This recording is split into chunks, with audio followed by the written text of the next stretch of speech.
بسم اللہ الرحمن الرحیم۔ السلام علیکم ورحمۃ اللہ وبرکاتہ۔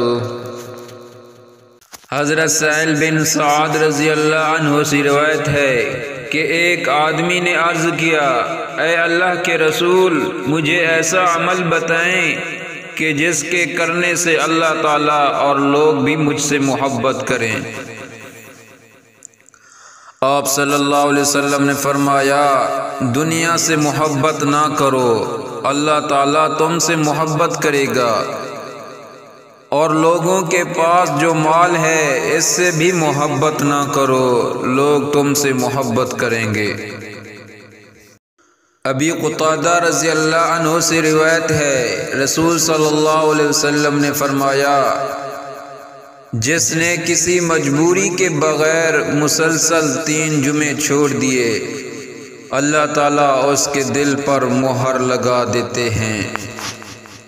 ابن مسعود رضی اللہ عنہ سے روایت ہے کہ رسول صلی اللہ علیہ وسلم نے فرمایا،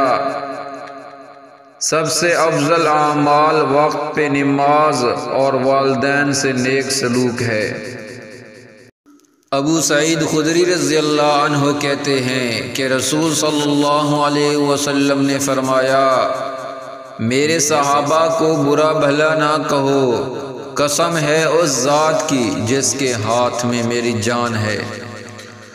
اگر تم میں سے کوئی احد پہاڑ کے برابر بھی سونا خرچ کرے تو ان کے 1 مد بلکہ آدھے مد کے اجر کے برابر بھی نہیں پہنچ سکے گا۔ ابو ہریرہ رضی اللہ عنہ سے روایت ہے کہ نبی اکرم صلی اللہ علیہ وسلم نے فرمایا، جو بھی قوم جماعت اللہ کے گھروں میں یعنی مسجد میں جمع ہو کر کتاب اللہ کی تلاوت کرتی ہے اور بہم اسے پڑھتی پڑھاتی ہے، اس پر سکینت نازل ہوتی ہے، اسے اللہ کی رحمت ڈھانپ لیتی ہے، فرشتے اسے گھیرے میں لے لیتے ہیں، اور اللہ تعالیٰ اس کا ذکر ان لوگوں میں سے کرتا ہے جو اس کے پاس رہتے ہیں یعنی مقربین ملائکہ میں۔ دوستو، آج کی یہ ویڈیو پسند آئے